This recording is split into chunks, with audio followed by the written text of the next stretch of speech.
Katika ulimwengu ambapo kila kitu kinaonekana kubadilika kama mchanga wa pwani, maisha ya kisiasa hubadilika ghafla. Mahusiano huvunjika na mipango mara nyingi hutetereka. Kuna kitu kimoja cha ajabu ambacho ni imara: ahadi zisizobadilika za Mungu. Tofauti na maneno ya wanadamu ambayo yanaweza kuwa ya kubadilika, yasiyoaminika, ahadi za Mungu zimesimama juu ya tabia yake ya milele na isiyobadilika. Biblia inamwelezea Mungu kama yule yule jana, leo na hata milele. Waebrania 13:8, Yesu Kristo ni yeye yule jana, leo na hata milele. Huu ni ukweli usio. Tunasoma katika Biblia watu wengi wa maajabu na Mungu. Ibrahim katika uzee anapata mtoto. Zekaria katika uzee wake anamzaa Yohana Mbatizaji. Lakini wako watu wengi ambao waliokoka katikati ya moto: Shedraka, Meshaki na Abednego. Mtazame Danieli katika tundu la simba. Naaman mwenye ukoma anapokea uponyaji. Haya yote sio kwa ajili yao tu, ni kwa ajili yako pia. Tatizo liko wapi? Kwa nini leo hatuoni matokeo makubwa? Ni kwa sababu kuna sehemu tuna ujinga wa kiroho. Ukizitambua ahadi za Mungu, ukajua ni zako na ukajua namna ya kuzidai, utakuwa umebonyeza batoni sahihi katika ulimwengu wa kiroho. Kitabu hiki kitakufundisha, utajua namna ya kudai na utaona matokeo. Usikose kupata nakala yako. Piga namba ya simu inayopita hapo. Kwa walioko Dar es Salaam, piga simu hiyo. Walioko nje ya nchi ya Tanzania, piga simu hiyo hapo. Tumia ujumbe kwa WhatsApp, utaelekezwa namna ya kutumiwa kitabu hiki. Walioko Mwanza, namba ya simu hiyo hapo. Walioko Dodoma, piga simu hiyo hapo. Walioko mikoa mingine yote, huyu mtu wa Dar es Salaam atakuelekeza namna ambavyo atakutumia popote pale ulipo. Ukijua thamani ya kile kilichoandikwa hapa, hutakosa kitabu hiki. Mungu akubariki.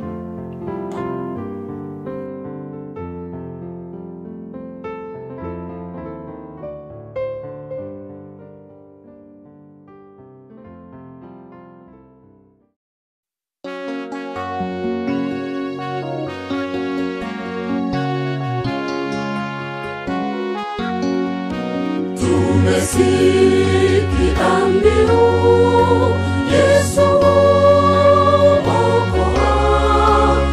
utangazeni kote, Yesu okoa, tiini amri hiyo, nchini baharini. Mpendwa mtazamaji wa Hope Channel Tanzania na Mahubiri TV Online, ni wakati mwingine tena ambapo tunakutana kwenye kipindi chetu cha Na Tuombe. Kipindi kinakujia kila wakati, siku kama ya leo na masaa kama haya.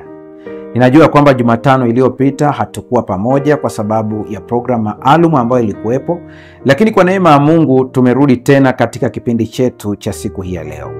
Nikukumbushe tu ya kwamba mwishoni kabisa mwa kipindi cha leo tutakuwa na muda mzuri wa maombi.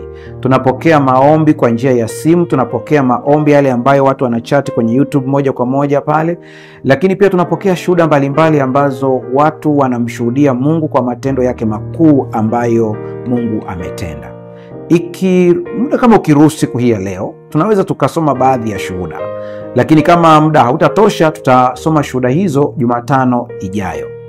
Na namba ya kutuma shuhuda, namba ya kutuma maombi ni 0755 932 283. Narudia tena, 0755 932 283. Kumbuka, kwa walioko nje ya nchi unaanza na 255 au jumlisha 255, ndipo utakuja kuweka ile namba, na unaweza ukatupata kwa njia ya WhatsApp. Tuma tu ujumbe wako. Haijalishi ya kwamba tutachelewa kuona ushuhuda wako, usiwe na wasiwasi. Tambua kwamba watu ni wengi, ni maelfu ya watu, na tunapitia message, na kila message ambayo tutaipitia tutakujibu ili kuonyesha kwamba message ile imetufikia.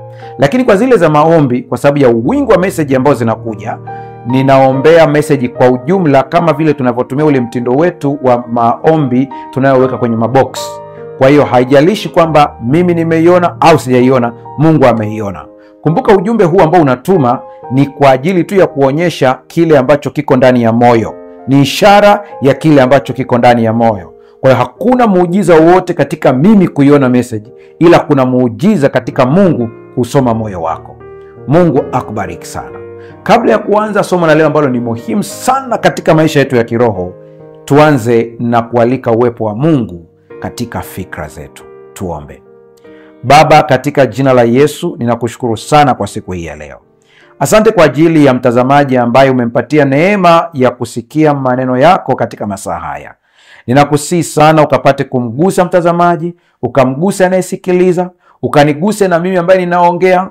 Niwe chombo tu katika mikono yako, lakini maneno yote mazuri yatoke kwako. Ikiwa liko lolote zuri ambalo nitatamka, watu wakajue sio hekima yangu, bali ni wewe Mungu unenaye. Lakini ikiwa liko lolote ambalo ni la kibinadamu, watu wakatambue kabisa ya kwamba binadamu anapotumiwa kuna udhaifu, lakini Mungu ni mkamilifu. Neema yako inatosha. Kwa jina la Yesu tumeomba na kuamini, amen. Leo tunaangalia mada ambayo kwa ukweli ni muhimu sana kwa kila mtu.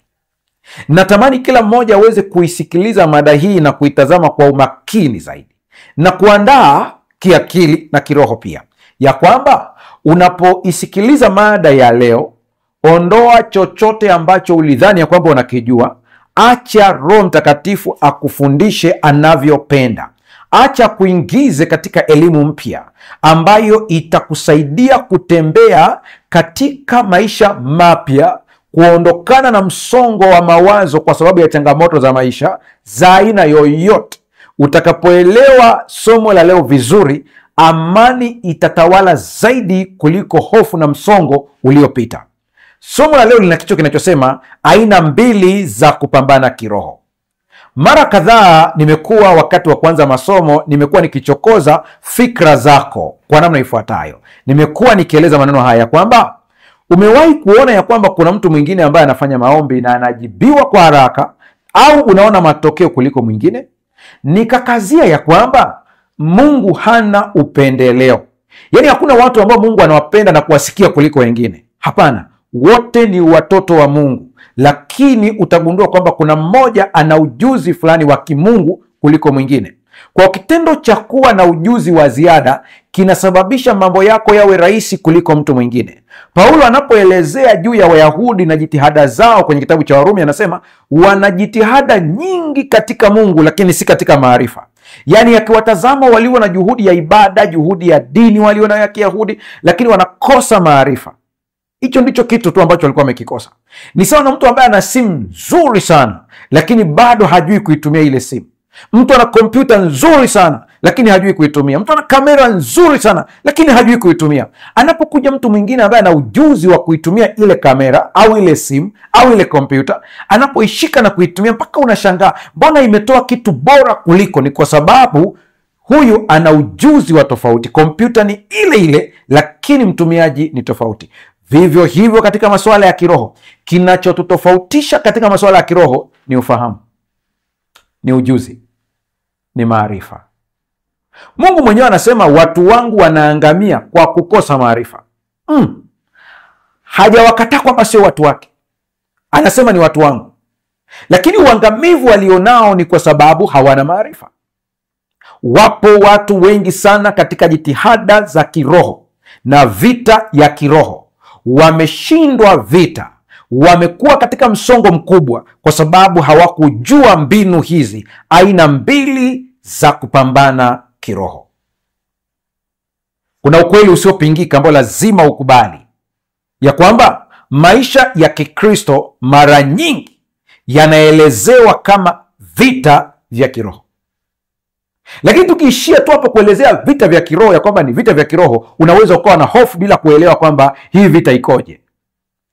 Wakati mwingine waumini wanakosa kuelewa kuwa vita hii tayari imeshashindwa kwa niaba yetu na Kristo Yesu.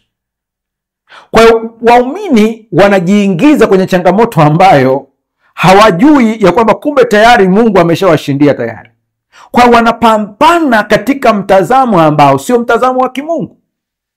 Piga picha juu ya mtu ambaye anajaribu kuua mnyama aliyeuawa tayari. Hivyo badala ya kupigana ili ushinde, unatakiwa upigane ukiwa umesimama kwenye ushindi. Nataka hii ingie akilini mwako vizuri.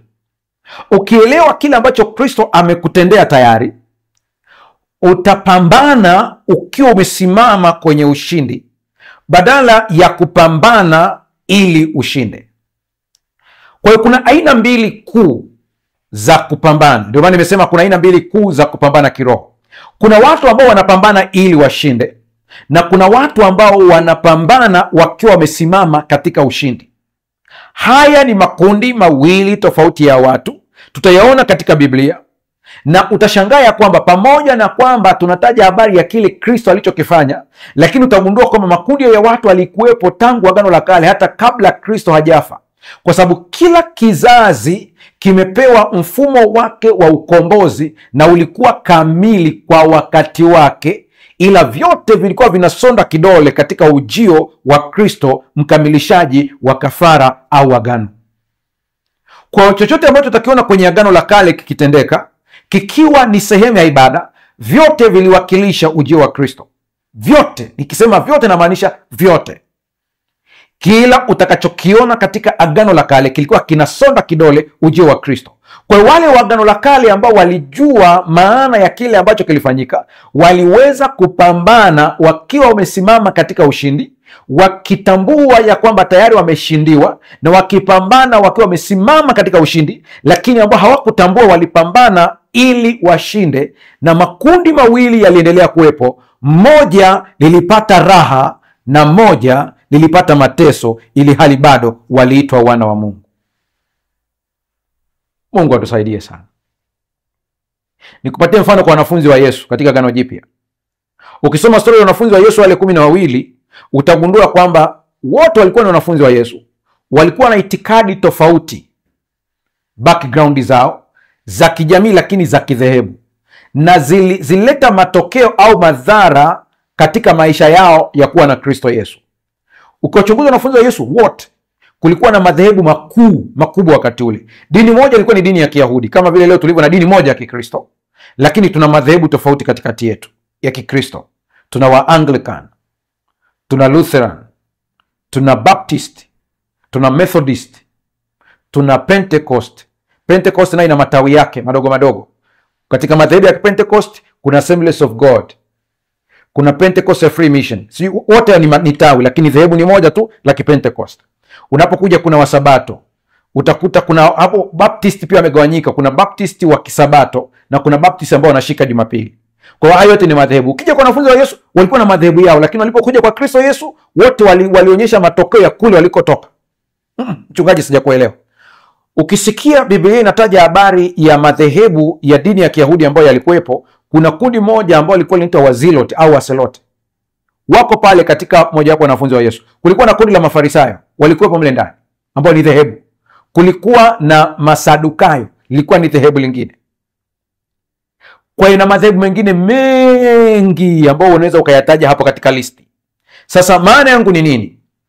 Yohana katika wote ndiye aliyejua kupumzika katika Kristo peke yake. Ndio maana hata anapotajwa, anatajwa kwamba yule mwanafunzi aliyependwa. Ikiwa Yesu anapenda wote, kwa nini Yohana atajwa kwamba anapendwa? Ina maana wengine walikuwa hawapendwi. Ukiangalia utagundua kwamba hili neno mwanafunzi anayependwa alilisema Yohana yeye mwenyewe. Nimekazia hili tena, narudia. Wewe usisubirie mpaka mchungaji akuambie unapendwa na Mungu. Jiambie wewe mwenyewe kwanza. Kwa unapoona maisha yao wote utagundua walikuwa na maisha tofauti. Yohana anakufa akiwa na zaidi ya miaka 100, inakadiriwa hivyo, na wanahistoria wanatofautiana katika hili, lakini unaona kwamba hata staili yake ya kifo ni staili ambayo amekufa natural death, cha asili, kizuri, kisicho na maumivu. Ndiye pekee ambaye mafuta yalishindwa kumchemsha. Ndiye pekee ambaye alipelekwa Patmo wakidhani ya kwamba wamemtenganisha na watu, wanafunzi wake wa karibu ambao walikuwa wanamtia moyo, wakidhani kwa kumtenganisha na watu wa karibu watakuwa wanamuua kisaikolojia. Lakini katika kisiwa cha Patmo anakutana na Yesu na anaandika kitabu cha Ufunuo. Maisha ya Wakristo makundi mawili, wote wakijita Wakristo, kundi la kwanza likifurahia wokovu, kundi la pili likipambana kupata wokovu ambao umeshakamilishwa tayari. Wewe upo kwenye kundi gani? Sikiliza vizuri siku hii ya leo. Tuanze na kundi la kwanza ambalo lina watu wengi sana. Kundi la kwanza liko na watu wengi sana. Namba 1, kupigana kwa ajili ya ushindi. Hili ni kundi la kwanza ambalo liko na Wakristo wengi sana. Wanapigana kwa ajili ya ushindi. Na kuna uwezekano mkubwa hata wewe ambao unanitazama leo, maisha yako ya kiroho yamekuwa ni maisha ambayo hayana kupumzika, kwa sababu unapigana ili ushinde. Tangu mpokee Yesu hujapata ahueni. Mara unapambana na wachawi, mara unapambana na watu kule kazini, mara sio unapambana na kina nani. Yaani maisha yako hayana ahueni, hayana pumziko. Tatizo sio kwamba Yesu hana nguvu.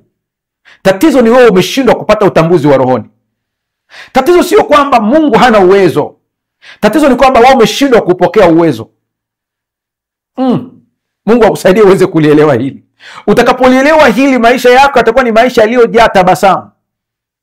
Unaweza kusema, lakini mchungaji, wewe ndio umetufundisha katika sifa za heri ya kwamba heri wenye huzuni, heri ambao heri wale katika zile sifa za heri, na ukasema kwamba kuna watu ambao wanapata huzuni kwa ajili ya dhambi. Tabasamu litatoka wapi kama kuna huzuni kwa ajili ya dhambi? Mtu ambaye anapata huzuni au kuumia kwa sababu ya dhambi, anaumia akihitaji kuwaonyesha wengine wokovu ulioko ndani ya Kristo Yesu ambaye ameupata yeye na kuwekwa huru. Kwa hiyo haumii kwa msongo wa kukosa usingizi, anaumia kwa kuongeza jitihada ya kuwafahamisha wengine juu ya Kristo anayewaweka huru. Hii ndio tofauti yake hii. Anza kutazama vizuri hili jambo, liingie kwenye akili yako. Kupigana kwa ajili ya ushindi ni tofauti na kupigana kutoka kwenye ushindi. Ni vitu viwili tofauti. Zaburi 144 fungu la 1, Biblia inasema, na ahimidiwe Bwana mwamba wangu, anifundishaye mikono yangu vita, vidole vyangu kupigana. Daudi kuna siri alikuwa anajua kuliko wengine wote, na tutaanza kuzigusa baadhi yake. Tutazigusa.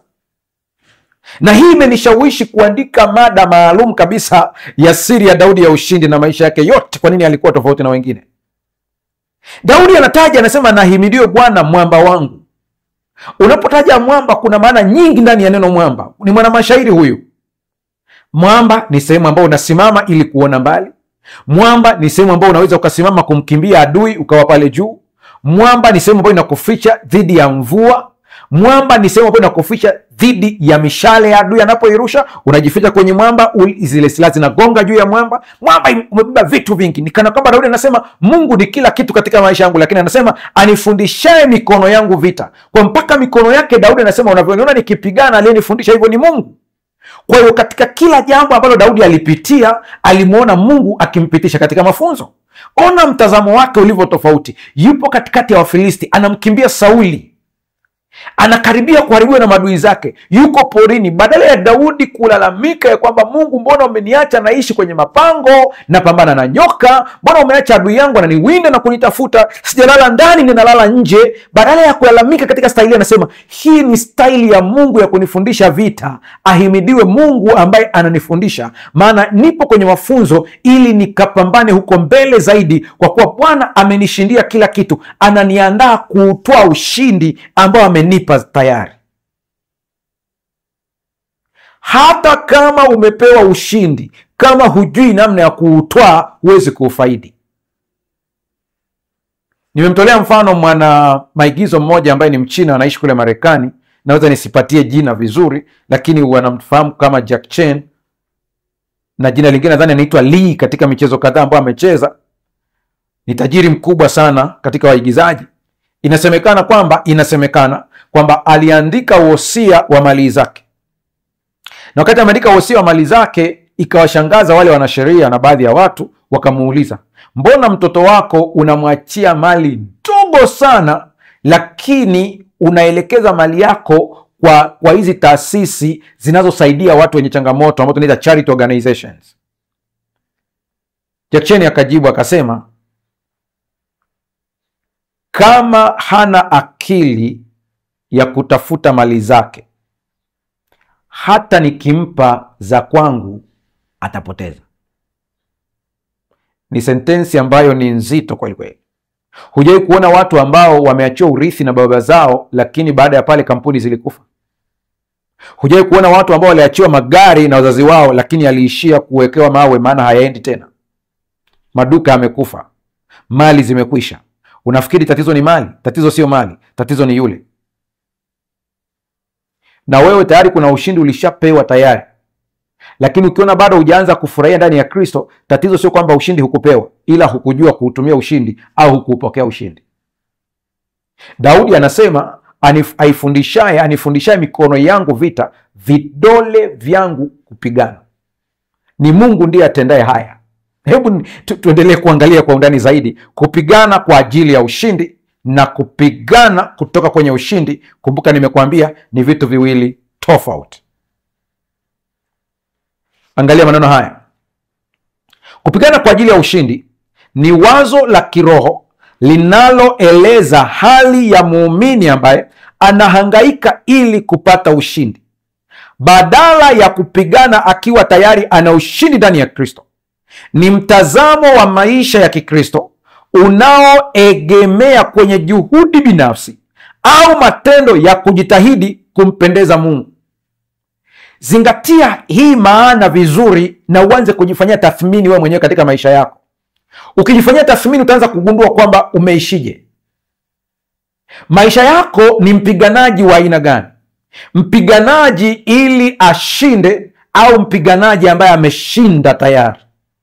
Kupigana kwa ajili ya ushindi ni wazo la kiroho linaloeleza hali ya muumini ambaye anahangaika ili kupata ushindi.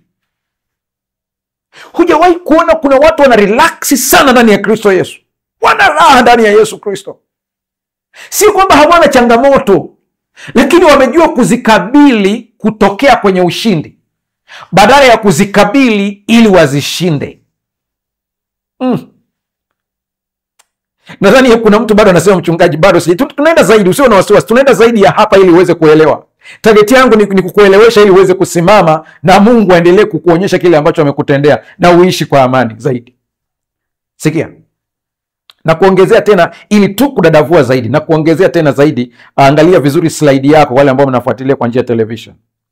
Kupigana kwa ushindi ni mtindo wa kufikiri ambapo mtu anaona maisha ya kiroho kama mapambano ya kudumu ya kutafuta kibali cha Mungu ili kushinda maadui au kushinda changamoto. Kwa hata maombi ya huyu mtu anapoomba, maombi yake yako hivi, ni maombi ambayo yamejawa na maswali. Nimemkosea wapi Mungu ili asinikubali? Kitu gani nimetenda mpaka Mungu hasikii maombi yangu? Ukijisikia unapoomba unakuwa na mawazo haya, wewe unapigana ili ushinde. Upo kwenye kundi la kwanza ambapo utateseka kweli kweli, na wewe umeshateseka kweli kweli. Ikiwa ukiona tu vitu haviendi, unaanza kujikagua, hivi mimi nimemkosea wapi Mungu ana hasira na mimi? Ni kweli Mungu anachukia dhambi, hii haiwezi kubadilika. Mungu anachukia dhambi, lakini Mungu anakupenda. Hebu piga picha juu ya mtoto wako ambao umemzaa, ndipo uanze kuangalia wewe na Mungu jinsi unavyokuwa. Piga picha mtoto wako wa kuzaa, unamkuta hataki kurudi nyumbani, anashindwa kuja kukuambia kwamba anaumwa, na kweli anaumwa, anaogopa. Lakini ukimuuliza kwa nini unaogopa, anakuambia kwamba nilikuwa naogopa kwa sababu nakumbuka nilishawahi kukuibia sukari. Lakini ukimtazama na kidonda mpaka kimeanza kunuka. Mbona ukuja kuniambia nikupeleke hospitali? Nakwambia mimi nimekukosea sana mpaka naogopa kuja kukuambia kwamba na kidonda, naogopa, ninawaza nitaanzia wapi. Kama wewe binadamu utaumia ukijua mtoto wako amekuwa na kidonda hadi kimenuka kwa sababu alikuwa anaogopa kukujilia kwa sababu anahisi amekukosea, ikiwa hili litakuuma, habari gani juu ya Baba yako aliye mbinguni ambaye ana dawa na tiba ya kila kitu, lakini unaogopa kumwendea au unamwendea kwa mashaka, maana unajua ulimkosea na unahisi anakuchukia. Akili yako isije ikachanganya haya kwenye kapu moja. Chuki ya Mungu dhidi ya dhambi sio chuki ya Mungu dhidi yako. Popote ukimwona Mungu anaonyesha hasira ya dhambi, ile hasira haiko juu yako, iko juu ya dhambi. Ndio sababu hata katika madhehebu yetu tunapoongelea habari ya moto wa milele wa baadaye tunapishana hapa. Wako watu ambao wanaamini ya kwamba Mungu atawachoma watu milele na milele, wale waliomkataa Mungu, maana Mungu hamlazimishi mtu. Kwa kuna kundi ambao limemkataa Mungu, hao watachomwa milele na milele. Watu wanaamini kwamba ni milele na milele isiyohesabika, wanaendelea kuungua mchana na usiku, na wana mafungo ambao wanayatumia. Lakini kundi la pili linasema hapana, huu ni ukatili. Yaani Mungu gani ambaye atafurahia kuwaona watu wake wakiungua milele na milele kwa sababu ya dhambi walizokataa kuzitubia, wanaungua milele na milele? Ana raha gani? Maana Mungu ana uwezo wa kuona pote mahali pote. Mungu wa namna hii haexist. Kwa wakati mwingine usishangae watu wakichallenge wengine ambao wameshindwa kupata majibu, wana challenge kana kwamba Mungu hayupo, maana kuna picha imeletwa na dini ya Mungu katili. Lakini uhalisia uko hivi. Mungu anapotaja kwamba watu wataungua milele na milele, neno milele na milele ni lugha ambayo katika mahesabu ya kibinadamu hatuwezi kuhesabu na kuelewa ile miaka kwa lugha ya hapa duniani. Lakini ukweli ni kwamba watakuwa majivu juu ya nchi. Maandiko yako wazi, yanasema watakuwa majivu juu ya nchi, na watakatifu watatoka nje kuyatazama majivu ya waliomwasi Bwana. Maana yake ni kwamba watakoma kuwepo, hawatatambua lolote, watapotea kabisa, hawataonekana tena. Ina maana kwamba watakufa wasionekani, maana Mungu hawezi kufurahia kuona watoto wake wakiteseka milele na milele. Hata hivyo neno moto wa milele, kuchomwa moto, ni fumbo ambalo kuna siku taliongelea vizuri maana yake hasa ni nini. Sio mtazamo wa moto unaouwaza wewe huu wa kupikia ugali. Mungu atusaidie sana. Kupigana kutoka kwenye ushindi. Kumbuka vizuri kabisa nimesema kupigana kutoka kwenye ushindi ni mtindo wa kufikiri ambapo mtu anaona maisha ya kiroho kama mapambano ya kudumu ya kutafuta kibali cha Mungu ili kushinda maadui au kushinda changamoto. Sio mpango wa Mungu watoto wa Mungu wasilale usingizi usiku. Kila saa wanateseka, wako macho, wakiogopa mashambulio ya wachawi au nguvu za giza. Biblia iko wazi, nasema yeye humpa mpenzi wake usingizi. Mungu anataka ulale vizuri na uamke mchana ufanye kazi. Utaniambia sasa, mchungaji, mbona Biblia imesema kesheni mkiomba? Neno kesheni mkiomba, angalia hata kwa lugha tu ya mkoloni, ni neno limetumika watch. Watch maana yake ni nini? Lazima uangalie neno watch maana yake ni nini. Sio tu kukaa macho, linamaanisha kuwa makini. Mchungaji, sijakuelewa. Okay, ngoja nikupe mfano. Shambulio la kiroho jinsi lilivyo. Mashambulio ya kiroho ni vita katika ulimwengu wa kiroho, ulimwengu usioonekana. Unapokaa macho bila kulala wakati ule usiku unapolala, una maana ya kwamba mwili wako uko macho. Vita ya kiroho, mwili uko macho. Hebu tumia tu akili ya kawaida. Pastor, bado sijakuelewa. Na mimi nataka unielewe zaidi. Vita ni ya kiroho. Umepanda kitandani, umekataa kulala usingizi. Unahitaji kukesha ili wachawi wasikushambulie. Kilichoko macho ni roho au ni mwili? Kwa mwili wako uko macho kwa ajili ya roho. Wewe acha kujitesa. Mungu hayuko hivyo. Mchungaji, kwa hiyo inakuwaje? Kuwa imara kiroho, muelewe Mungu alivyo kiroho. Hata kama ukiwa umelala usingizi, umelala mwilini, lakini kiroho umeunganishwa na Mungu. Hii ndiyo inayokupa ushindi. Wako watu kadhaa wameshuhudia mashambulio yamekuja wakiwa wamelala, na walikemea kiroho wakiwa wamelala usingizini, na waliamka wakiwa ni washindi tayari. Unatakiwa uadvance kiroho. Usibaki hapo hapo ulipo. Usibaki darasa la kwanza kiroho. Kuwa, nenda zaidi ya hapo. Toka hapo ulipo, endelea zaidi ya hapo. Kuwa zaidi ya hapo. Tutaona jinsi ambavyo maandiko yanaposema. Katika mtindo huu wa kupigana ili ushinde, ambao ni mgumu zaidi, Mtu anatafuta ushindi kwa kutumia jitihada na mbinu binafsi. Ingawa ni kweli kuwa waumini wanakutana na majaribu na upinzani, Biblia inatufundisha kwamba vita tayari imeshindwa na Kristo, na sisi tunapigana kutoka kwa uhakika wa ushindi ulio tayari.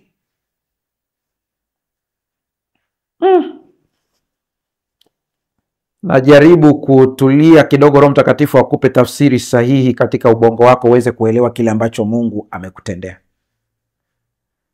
Kuna mtu mmoja ambaye nasubiri ushuhuda wake, nadhani atakapoutuma au siku nyingine akikubali, kama ya kulingana na taratibu zake za kiofisi anaruhusiwa kuonekana, basi ataonekana. Lakini namkumbuka sana, ni kijana ambaye alikuwa ni mchapakazi katika jeshi, mzuri kabisa. Lakini alikuwa ameharibiwa sana na pombe. Yuko vizuri lakini pombe imemharibu. Siku moja mama yake akaja na yeye. Ukimtazama ule kijana unajua kabisa hapendi ulevi.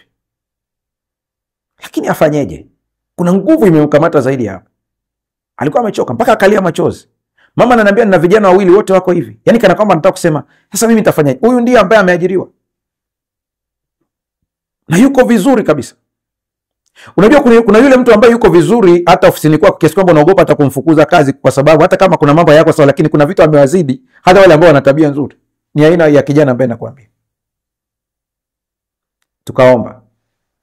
Wataalamu wa psychology wanajua kwamba pombe ni addiction. Na ili kumshauri mtu aweze kuacha pombe, kuna sessions kadhaa za kisaikolojia. Nimezifanya practically. Lakini kwa huyu, jinsi ambavyo nilimtazama pia, nikaona kabisa anapambana na natamani aweze kuwa sawa, hata awaridhishe mabosi wake, wakuu wake katika kitengo kile cha jeshi ambako yupo. Maana amewadisappoint sana. Na wao wanamuona ni kijana mzuri. Tukafanya maombi. Nikamwambia mama yake kwamba sasa unataka tu mama ufumbue macho uone kila kitu. Lakini kijana yeye afumbe macho. Nikamwambia ombi la leo, ubongo wake unasafishwa kabisa. Kiasi kwamba kila kitu ambacho kinamuelekeza kwenye addiction ya pombe kinaisha. Akiwa ameamini kweli kweli, maana ameteseka, amekata tamaa. Baada ya pale alifunguliwa kabisa, akaondoka. Sikupata mawasiliano tena kwa muda mrefu. Nakumbuka siku moja niko Iringa. Mama yake amenipigia simu sana. Akaniambia kuna watu wanakutafuta ambao wanajua habari za huyu kijana. Amebadilika mpaka wanashangaa. Yaani hata mimi nimepelekea taarifa baadaye sana kiwa yule kijana kumbe yuko vizuri huko, maana sikupata taarifa tena. Unasema mchungaji unamaanisha nini? Nilikaa nao kabla na nikawaeleza hiki ambacho na wewe nakueleza. Nikawaeleza ya kwamba kila tunachokitaka kipo. Kila ushindi tunaotafuta Yesu alishatupatia tayari. Yesu haumbi ushindi leo. Alishaumba, una exist tayari. Tayari.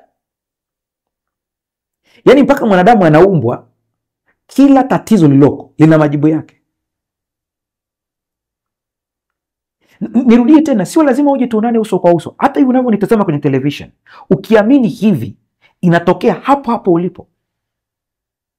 Shuhuda nyingi tumekuwa tukizipokea kwa watu ambao waliamini na wakaona matokeo makubwa kuliko unavyoweza kufikiria wewe.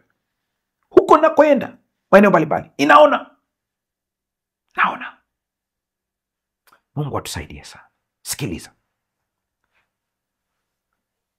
kutoka katika dhana ya kupambana ili ushinde na kupambana kutokea kwenye ushindi, kushifti kutoka hili wazo moja kwenda wazo nyingine ni hatua. Ni kawaida hata baada ya hili somo kujikuta shetani anajaribu kurudisha kwenye wazo la zamani kwamba pambana ili ushinde, kana kwamba wewe ndio unapata ushindi. Kuna saa utajikuta umerudi kule pa zamani, lakini ukikumbuka rudi tena pale pale, rudi katika mstari wa kwanza ya kwamba mimi tayari ni mshindi. Tutaona hapo baadaye jinsi ambavyo Kristo ametushindia na tunatakiwa tutembee katika ushindi tulioshindiwa tayari. Tutaona mpaka namna ya kuapply hii nguvu mpya ya ushindi ambao tumepata tayari kupitia Kristo Yesu. Sasa ni tabia gani au ni mambo gani ukiyaona unajua kabisa wewe unapambana ili ushinde na sio kupambana ukiwa umesimama katika ushindi tayari? Mambo gani ya muhimu natakiwa uyaelewe siku hii ya leo? Tabia gani? Sikiliza kidogo. Sifa muhimu za dhana hii ni zipi? Za kupambana ili ushinde. Narudi tena, nataka uelewe kuna tofauti ya kupambana ili ushinde na kupambana ukiwa umesimama kwenye ushindi. Kilicho kizuri ni hiki cha pili, maana kina kupumzika zaidi, kina msongo kidogo, kina raha nyingi, kina nguvu nyingi. Haina maana hutapitia changamoto, lakini changamoto utazishinda kwa kutumia hii njia. Hiki cha kwanza ambacho wengi wako hapo, kina mateso mengi, kina kukosa usingizi, kina kufunga kwingi kusiko na matokeo ya kiroho kama jitihada binafsi. Hiki cha kwanza kina kutoa sadaka ili umuwini Mungu, umshawishi Mungu. Hiki cha pili kina kutoa sadaka kwa kushangilia na kufurahia kile ambacho Mungu amekutendea. Viko tofauti kabisa. Na tumeanza na hiki cha kwanza ili uweze ukiona. Utatambuaje kwamba unapambana ili ushinde katika struggle na mateso makubwa? Utatambuaje? Twende tuone. Wale wanaopigana kwa ajili ya ushindi wanaishi na hofu ya kushindwa. Kwa hata kama ni pale kwenye biashara yako, umeona kuna mashambulio ya kiroho kutoka kwa majirani zako, mawakala, maana wale sio maadui zako. Adui yako ni shetani kupitia watu. Pale kwenye familia yenu, pale kazini, upo katika staili ya woga. Hata maombi yako ni maombi ya woga, wasije wakanivurugia biashara, wasije wakanivurugia wateja, wasije wakanisababisha hiki. Yaani uko kwenye wasiwasi kila saa, unaangalia chakula kisije kikawekewa sumu, chakula kisije kafanyiwa hivi, kule kwa Wasambaa kuna kitu nakiita zongo, wasije wakaloga chakula changu. Yaani uko kwenye suspect. Kila saa unaishi kwenye woga. Hata huna raha ya Kristo Yesu, nikana kwamba shetani ana nguvu kuliko Yesu. Kosa kubwa sana. Kosa kubwa sana. Mwenye nguvu kuliko wote ni Yesu Kristo. Lakini unaishi kana kwamba sio. Unaishi kwa hofu ya kile ambacho shetani anaweza kukifanya kuliko ujasiri wa kile ambacho Mungu anaweza kufanya.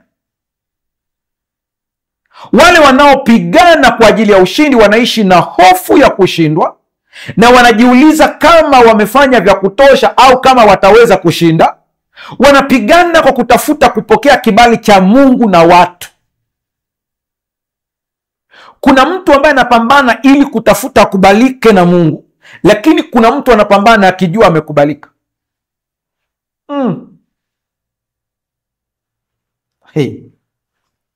Hawa ambao wanapambana na dhana hii ya kwanza ni mtindo, jitihada kuelekea ushindi. Pasa sija kuelewa. Yaani kuna mtindo wa maisha na jitihada kuelekea kwenye ushindi. Unaona kama ina sound vizuri kwenye akili yako, unaweza kuona kama ina sound vizuri, lakini haisound vizuri. Sikiliza vizuri. Hii ni dhana kwamba ushindi hupatikana kwa matendo yetu, maombi na juhudi binafsi. Huu ni mtindo wa kibiashara ambapo tunaona ushindi kama malipo ya jitihada binafsi. Namuomba Roho Mtakatifu akusaidie uweze kuelewa vizuri, maana hili jambo najua kwamba shetani hataki tulielewe, maana tukilielewa tutamgaragaza kweli kweli. Nairudia tena hii. Mtindo wa jitihada kuelekea ushindi. Yaani hao watu ambao wanapambana kuelekea ushindi wana tabia gani? Hii ni dhana kwamba ushindi hupatikana kwa matendo yetu. Kwa anaamini ya kwamba baraka zake ni mpaka awe na matendo mazuri. Kumbukeni mafundisho sheria za asili. Sheria za asili kuzijua na kuziapply kwa usahihi ni neema, wala sio jitihada yako. Wale ambao uliwaona ya kwamba hawamjui Mungu lakini wakaziapply na wakaona matokeo, Mungu anawapa yale mafunuo ili wawe baraka kwa jamii, for humanity. Kwa nao pia walipata mafunuo yale kwa neema ili wawe baraka kwa wengine. Ndio maana zinajibu kwao. Na wewe kusikia hii pia ni neema, na kuiapply kwa usahihi kwa moyo mweupe ni neema. Usiwe na kiburi. Lakini kama kuna mtu ambaye anadhani ya kwamba anapata ushindi kwa sababu ya matendo yake, kwa maombi yake binafsi na juhudi nyingi. Huu ni mtindo wa kibiashara, wewe na Mungu hamwezi kulipizana. Na hii nimeikazia hasa kwenye matoleo ya zaka na sadaka. Kuna watu ambao wanatoa zaka ili wabarikiwe, ni kosa. Mungu aanze kukuchaji wewe mpaka hewa anakuchaji hewa yake. Maana kuna wakati hata unaomba ukimwambia Mungu, unamwambia Mungu, nimetoa zaka, mbona hujanibariki? Mnalipizana wewe na Mungu. Kwa sababu zaka ni ya kwake. Huna cha kujiringishia hapo, ni ya kwake. Alisema tangu mwanzo zaka ni ya kwangu. Na ni ya kwake kwa sababu yeye amesema ni ya kwake. Hukupiga kura uzaliwe. Yeye amekuleta duniani, akakupa uhai. Mtume Paulo anasema kwake yeye tunaishi. Kwa hata hapo ulipo, maisha yako, uwepo wako ni yeye, umefungamanishwa na yeye. Macho yako yangelionekana, yani yangelifunguliwa ukaona uhai wako ulivyo, ni kwamba wewe ni kwa sababu umefungamanishwa, ungeona waya usioonekana kwa macho ya kibinadamu kutoka kwako kwenda kwake. Yeye ndiye chanzo cha uhai wako. Na hii ndio sababu hatutakiwi kudharauliana binadamu, kwa kuwa wote chanzo cha uhai ni mmoja, yaani Mungu. Kwa jitihada zako unaweza ukastruggle na ukaona matokeo fulani kidogo, lakini siku utakapojifunza hii mbinu ya pili utaona matokeo makubwa zaidi. Sikia vizuri, tuendelee kueleweshana. Kundi, sifa ya kwanza tumesema ni mtindo wa jitihada kuelekea ushindi. Wanajitihada kuelekea ushindi, wana struggle kuelekea ushindi. Wako makini asije akakosea akapata laana. Yuko makini, nimekosea wapi? Yuko makini, nitende kitu wapi sahihi? Yaani yuko makini. Unakuwa makini kiasi kwamba unashindwa kurelax kiroho. Sijakwambia uwe mzembe. Sikia hii ya pili. Hofu ya kushindwa. Hawa watu hata kama anaomba maombi, ombi lake limejaa hofu. Hata kama anafunga, funga yake ni funga ya uoga. Ngoja nifunge kwa bidii wachawi wasije wakanilogea mtoto. What? Ngoja nikazani niamke saa 9 usiku niweze kuomba ili nisije nikashambuliwa. Hayo ni maombi yamejaa uoga, hofu. Kwa hiyo mchungaji, tusiamke saa 9. Na kwa taarifa yako, hebu nisikilize kidogo. Maombi ni kuwasiliana na Mungu, yanakupa connection nzuri na Mungu.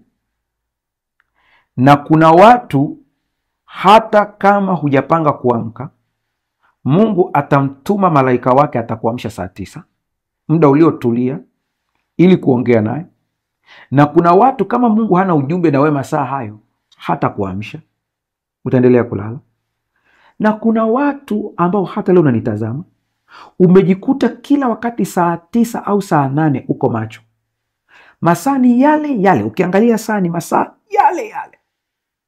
Umeamka na hakuna kitu unachokifanya, na unakaa macho, na yale masaa yakipita usingizi unakushika, unalala. Ukimuuliza mtu wa biolojia, atakwambia hiyo ni biological clock ambayo imekariri, kwa hiyo yale masaa inakuamsha. Biological clock gani ambayo hapo nyuma haikuwepo, imeanza hivi karibuni? Unapojikuta unaamka masaa yale yale wakati wa usiku, usipuuze. Ni wakati wa wewe kusema na Mungu na kumsikiliza Mungu. Huwezi jua, malaika wasioonekana wanakuja kukuamsha yale masaa. Kama Samueli alivyoitwa Samueli, akadhani ni Eli anamuita, kumbe alikuwa ni Mungu anamuita. Kwa hiyo ufanyeje ukiamka yale masaa? Badala ya kuanza kuperuzi simu yako, badala ya kuanza kuchati, badala ya kuanza kupitia magrupu ya WhatsApp, tumia ule muda kumtafakari Mungu. Tumia ule muda kumwambia Mungu mambo ambayo unatamani kumwambia. Tumia ule muda kutulia na kutafakari neno na kumsikiliza Mungu akiongea ndani yako. Mungu atusaidie sana. Maombi ya hofu ni ya wale ambao wanapigana ili washinde, badala ya kujua kwamba wameshindiwa tayari. Wale wanaopigana kwa ajili ya ushindi wanakuwa na wasiwasi kuwa huenda watashindwa, na mara nyingi wanakuwa na hofu ya kutofanikiwa. Wako kwenye wasiwasi. Unaombea biashara yako lakini huamini kama utafanikiwa au hutafanikiwa. Yaani vita umeifanya ya kwako badala ya kuifanya vita ya Bwana. Japokuwa unajidai unamkabidhi Bwana, lakini kiuhalisia kwenye moyo una wasiwasi mkubwa, kwa sababu ni kana kwamba ile vita ni ya kwako, wewe ndio unayepambana. Mungu atusaidie sana. Sikiliza karakta ya pili au tabia nyingine. Hawa watu wana tabia ifuatayo, nayo ni hii: ukosefu wa kutegemea kazi iliyokamilika ya Kristo. Hawategemei kazi ambayo Kristo alikamilisha tayari, wanategemea kazi za kwao binafsi ili wakamilishe, jitihada za kwao binafsi. Ingawa watu hawa wanaweza kusema kuwa Kristo alishinda vita kuu, hawana uelewa kamili wa maana ya kazi aliyokamilisha msalabani na ufufuo wake. Wanapigana kana kwamba vita bado vinaendelea. Utawasikia toto kwenye maneno yao, aise, habari za huko, salama, mnaendeleaje? Bado tupo kwenye mapambano. Kristo alifanya nini pale msalabani kwa ajili yako? Ndio maana umejikuta bado hujafurahia wokovu, hujafurahia kuwa ndani ya Kristo Yesu, maana hata hujui kile ambacho Kristo amefanya kwa ajili yako. Ni kweli, kwa vile wewe ni mtoto wa Mungu, katika ujinga wako huo bado Mungu ameleta neema yake akakusaidia. Lakini siku ukielewa kupigana au kupambana ukiwa umesimama kwenye ushindi tayari, utafurahia zaidi kuliko hapo mwanzo. Mfano mzuri ni Mfalme Sauli. Mfalme Sauli ni mfano wa mtindo wa kupigana kwa ajili ya ushindi kwa jitihada binafsi, badala ya kupigana ukiwa umesimama kwenye ushindi. Ndio tofauti hizo sasa. Mfalme Sauli ni mfano mzuri kabisa. Alikuwa na hofu ya kushindwa kwenye maisha yake yote. Hebu tuangalie kwa haraka mafungu yafuatayo. Angalia kitabu cha Samueli wa kwanza sura ya 13, Samueli wa kwanza sura ya 13 mstari wa 8, huenda tutaangalia mpaka ule mstari wa 11. Mstari wa 11. Sikia maneno haya. Ngoja nikuelezee background kidogo ili tukiyasoma haya itakuwa ni rahisi. Siku moja Mfalme Sauli alikuwa amevamiwa na Wafilisti, wanakuja kumvamia. Na wakati ule walijua kwamba ili kuweza kushinda vita ni lazima uwe umeungana na Mungu, maana kila vita inavyoonekana kimwili lakini asili yake ni ya rohoni. Kwa hiyo alijua ya kwamba ana ufahamu ya kwamba ili aweze kushinda vita ile vizuri lazima aweze kuishinda rohoni kwanza. Ndio wanasema kusimama katika ushindi na kupigana ili ushinde ni vitu vile tofauti. Kwa hiyo lazima ushinde rohoni, na amekushindia Kristo Yesu ili tuweze kuona matokeo yake mwilini. Sasa katika uelewa wake huu akajua lazima aungane na mtumishi wa Mungu anaitwa Samueli, na inabidi ibada ifanyike. Ibada inakufunulia pazia la ushindi uliopewa tayari kupitia Yesu Kristo kwenye Agano Jipya. Kwenye Agano la Kale ibada ilikuwa inawaingiza katika ushindi ambao Mungu amewashindia tayari kwa vile wao ni watoto wa Mungu, na njia pekee ilikuwa ni kutoa sadaka kwa wakati ule. Sasa sikia, akaahidi Samueli ya kwamba atakuja baada ya siku 7 ili kuwaongoza kwenye ibada. Alipochelewa, Sauli akafanya jitihada binafsi. Ni sawa na mtu ambaye anitazama anasema, mimi naamini ya kwamba shida yangu itaisha pale nitakapokutana na mchungaji. Umejifunga we mwenyewe, badala ya kujua ya kwamba Mungu yuko hapa hata hivi ninavyoongea na wewe kwa njia ya television. Mchungaji Mbaga anaweza asiwepo, lakini uwepo wa Mungu uko hapo, ni kiasi cha kuamini na kupokea baraka zako. Simple. Sikia maneno haya sasa. Fungu la 8 Samueli wa kwanza 13. Anasema, akangoja siku 7 kwa kadi ya muhula uliowekwa na Samueli, lakini Samueli hakuja Gilgali, na hao watu wakatawanyika mbali naye. Fungu la 9. Sauli akasema, nileteni hapa sadaka ya kuteketezwa na sadaka za amani. Akatoa sadaka ya kuteketezwa, wakati sadaka hizi zilitakiwa zitolewe na Walawi, watu ambao Mungu amewachagua katika hilo. Fungu la 10. Hata mara alipokwisha kuitoa hiyo sadaka ya kuteketezwa, kumbe Samueli akatokea, naye Sauli akatoka kwenda kumlaki na kumsalimu. Fungu la 11. Samueli akasema, umefanya nini? Sauli akasema, ni kwa sababu naliona ya kuwa watu wanatawanyika mbali nami, na wewe hukuja siku zile zilizonenwa, nao Wafilisti wamekusanyika pamoja huko Mikmash. Fungu la 12. Basi nikasema, Wafilisti watanishukia sasa mpaka Gilgali kabla sijaomba fadhili za Bwana. Kwa hiyo nalijishurutisha nikatoa sadaka ya kuteketezwa. Hakupaswa kufanya hili. 13. Naye Samueli akamwambia Sauli, umefanya upumbavu, hukuishika amri ya Bwana Mungu wako aliyekuamuru, kwa maana Bwana angaliufanya ufalme wako kuwa imara juu ya Israeli milele. Yaani uliogopa Waisraeli wasikuache, uliogopa wasikukimbie, badala ya kusubiri na kumtumaini Bwana ukaogopa. Umefanya upumbavu. Alifanya jitihada binafsi, japo katika sura ya kidini, lakini hakumtegemea Mungu. Alichopaswa kufanya ni nini? Mungu alitoa maelekezo kwamba anayepaswa kuitoa sadaka ya kuteketezwa, ya sadaka ya amani, ni Samueli, maana Mungu amemchagua kwa kazi hiyo. Wewe umechaguliwa kwa kazi ya ufalme, ulitakiwa ufanye kazi ya ufalme wewe. Lakini imekuwaje sasa umeingilia kazi za kikuhani kwa sababu ya kuogopa watu? Ina maana kwamba aliona kana kwamba Mungu amemwacha. Mchungaji, unamaanisha nini hapa? Mtu anayepigana akiwa anahitaji kushinda anakuwa na woga hata pale anapoona Mungu amechelewa, anakuwa mwoga akidhani Mungu amemwacha, anakuwa mwoga, anajaribu jitihada zake binafsi. Lakini mtu anayepigana akiwa kwenye ushindi anasimamia maelekezo ya Mungu hata kama haoni matokeo sasa. Hiyo ndio tofauti yake hiyo. Sauli alishindwa kumngojea Samueli kwa ajili ya sadaka, na alijichukulia jukumu la kutoa kafara ya sadaka mwenyewe. Alikuwa na hofu ya kushindwa vita na kupoteza hadhi yake, hivyo alijichukulia hatua mwenyewe na kufanya jambo hilo ambalo halikuwa lake. Alitegemea utiifu wa matendo badala ya kumtegemea Mungu. Kuna watu katika maisha yao wanadhani Mungu anashawishiwa na matendo yao mazuri badala ya kutegemea rehema za Mungu.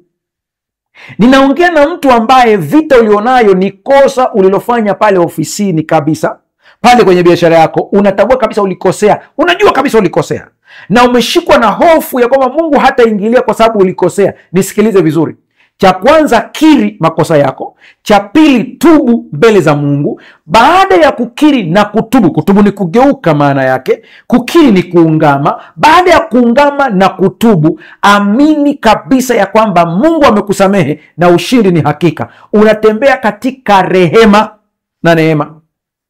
Mungu atusaidie sana. Utiifu wa matendo badala ya kumtegemea Mungu. Hii ni tabia ya kumtii Mungu kwa nje tu, lakini si kwa moyo wa imani wala wa uaminifu wa kweli. Ni kama mtu anayefanya yaliyo sahihi kwa sura ya nje, lakini ndani hana uhusiano wa karibu na kumtegemea Mungu. Kwa kweli, Sauli aliwakilisha hili kwa ukamilifu wote. Maelekezo gani alikuwa amepewa Samueli? Samueli wa kwanza 15 fungu la 3. Basi sasa enda ukawapige Amaleki na kuviharibu kabisa vitu vyote walivyo navyo, wala msiwaachilie, bali waueni mwanamume na mwanamke, mtoto naye anyonyaye, ng'ombe na kondoo, ngamia na punda. Hili ni tukio lingine tena, amepewa maelekezo na Mungu. Alichokifanya ni kipi Sauli? Sauli alifanya nini?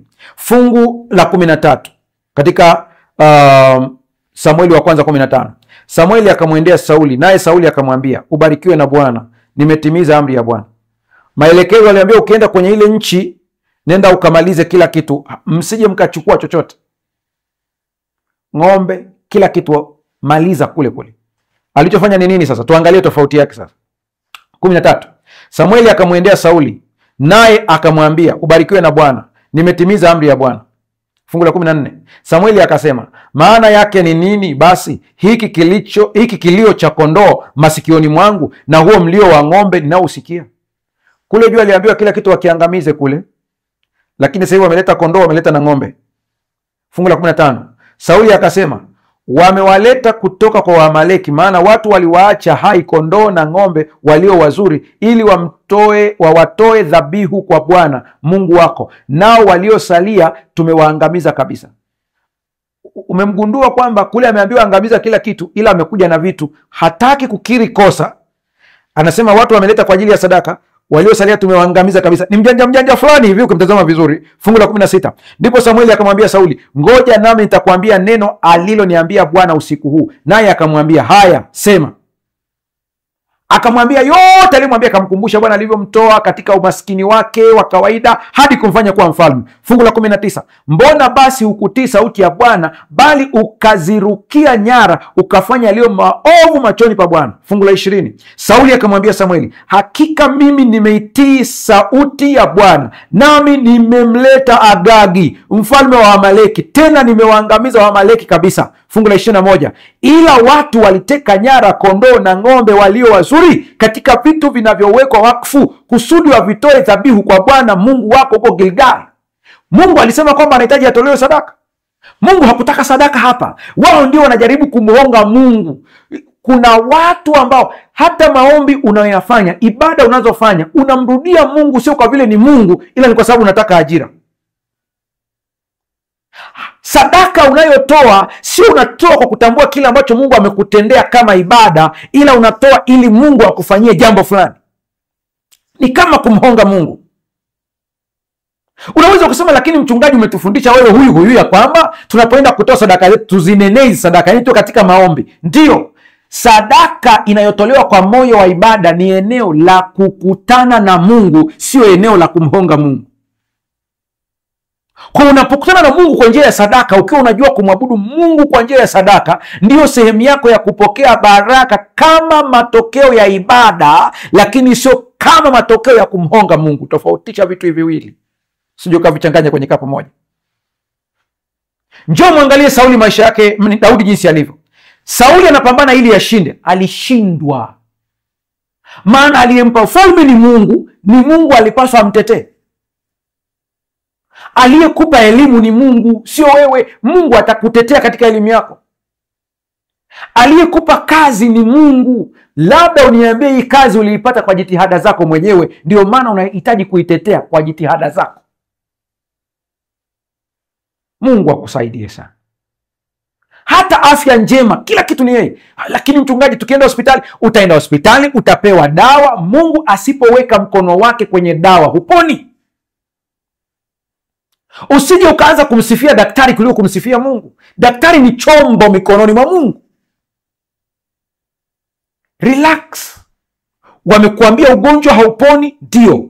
Wao ndio wamesema. Lakini Mungu anasemaje? Na yaponya magonjwa yenu yote.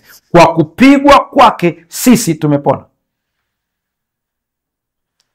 Ona hii tofauti jinsi ilivyo. Kwenye somo lijalo, sehemu ya pili ya somo hili, tutaangalia kupigana ukiwa umesimama kwenye ushindi.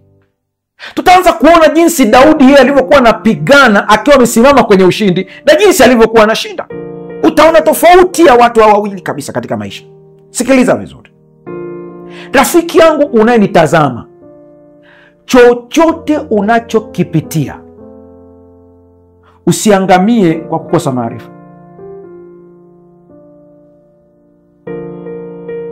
Unapopambana kuiokoa ndoa yako kwa jitihada zako, utaipoteza. Watu wengi walioingia kwenye jitihada zao binafsi kujitoa kwenye matatizo yao bila kufuata mwongozo wa kimungu, waliongeza matatizo zaidi. Sasa nasema, mchungaji, tufanyeje? Tukae bila kushughulika? Hapana, sijakwambia ukae bila kushughulika. Tatizo ni kwamba shughulika yako unavyoshughulika wewe ni shughulika inayotokana na hekima ya kimungu au hekima binafsi. Paulo anasema hivi, ufanyieni kazi wokovu wenu wenyewe kwa kuogopa na kutetemeka, mkijua ya kwamba ni Mungu atendaye kazi ndani yenu, kutaka kwenu na kutenda kwenu. Kwa ukumbe, hata katika wokovu unasema ufanyieni kazi wokovu kwa kuogopa na kutetemeka, lakini huko anakuambia ni Mungu atendaye kazi ndani yenu, kutaka kwenu na kutenda kwenu. Angalia sentensi vizuri. Anayetaka ndani yako ni Mungu, ndiye amekupa uwezo wa kutaka. Anayetenda ndani yako ni Mungu anayetenda ndani yako. Vyote vyatokana na Mungu, sio jitihada binafsi. Kwa kabla ya kuanza kupambana kuiokoa ndoa yako, kuwa mtu wa maombi ya utulivu. Maombi ya utulivu ni yapi? Ni maombi ambayo hayana mhemko. Nilimwona mtu mmoja alikuwa mbele ya rais. Rais anamwambia, sasa nifanyeje? Anasema, wamenionea sana. Wamekuonea nini? Ingilia kati. Ndiyo, niingilie kati kitu gani? Acha tu rais, tunateseka. Dakika zinaisha mpaka rais anaondoka, hujasema kitu. Vivyo hivyo na wewe ambaye unapambana ili kupata ushindi, unajikuta kwamba kwanza tukio likitokea unakuwa na msongo kwanza. Ndio maana Yesu anasema, yuko wazi, njoni kwangu ninyi nyote msumbukao na kulemewa na mizigo, nami nitawapumzisha. Unapoona changamoto yote iko mbele, iambie akili yako, majibu ya tatizo langu yapo. Ushindi umepatikana kwa Kristo Yesu. Ndipo unapotulia, ukituliza akili yako, omba ukimwambia Mungu, nisaidie nijue natokaje hapa, kwa kuwa najua tayari njia ipo. Nakupa mfano wa haraka. Katika msongo wa ndoa ambao unakuta mme anakusumbua, mke anakusumbua, ukitafuta majibu binafsi, utaelekezwa kwa waganga, watakuelekeza kupata dawa na kuoga uondoe mikosi. Shetani amekushawishi, umeanza kuingia kwenye madeni. Umechukua mkopo wa kwanza, kama nilivyoeleza, kuna aina mbili ya tatizo, kuna ile la kiroho, kuna la kisaikolojia. Umechukua mkopo wa kwanza, ukaenda kuchukua mkopo wa pili ili uweze kulipa mkopo wa kwanza. Unazunguka, hiyo ni tatizo hilo tayari. Unaenda tena hii kidogo kidogo, mahitaji ya kawaida nyumbani yanakuhitaji, kwa unajikuta kuna mahitaji mengi. Mwisho unajikuta una mikopo hata 5, 4, 5. Yote inakuangalia wewe. Unajua kinachofuata hapo ni nini? Kuna njia mbili tu ambayo adui anataka kuingiza kwenye tatizo. Jitihada binafsi anaitumia pale pale. Sijawahi kuona shetani amenyonga mtu au amempa mtu sumu, ila anakushawishi ujimalize wewe mwenyewe. Kwa jitihada binafsi ni nini? Anakwambia nenda ukajiue. Kwa hiyo hata huwazi ya kwamba kuna watoto utawaacha, utawatesa, wala huwazi yote hayo, unawaza habari ya kujiua.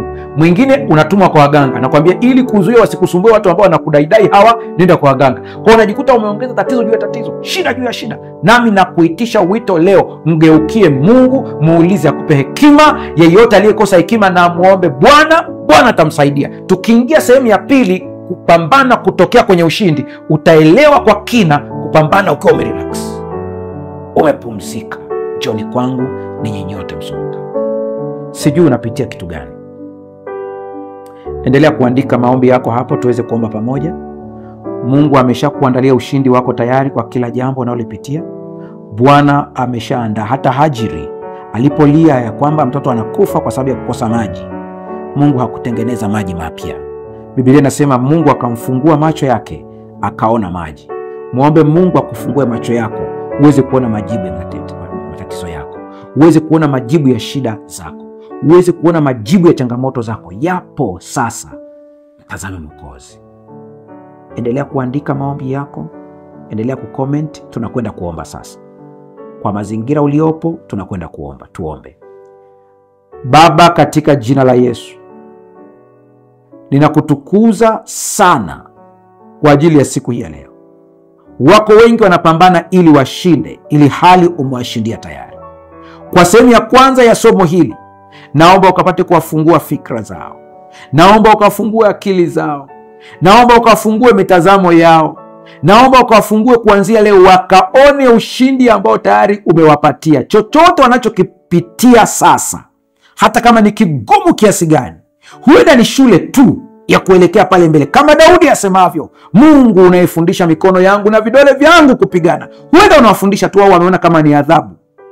Msaidie yule ambaye anapitia changamoto ya ugonjwa.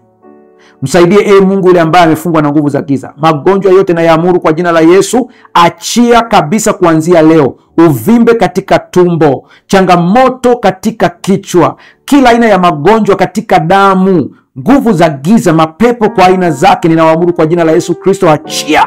Changamoto katika biashara ambazo zinazuia maendeleo, kwa jina la Yesu Kristo, achia kabisa. Muachie mtoto wa Mungu awe huru. Achia hiyo ndoa, achia elimu yake, achia ubongo wake, achia familia yake, achia mtoto wake, kwa jina la Yesu Kristo, amen. Mungu akubariki sana. Endelea kusambaza masomo haya. Usisahau kubonyeza like katika somo hili na subscribe ili somo hili liwafikie wengi. Bwana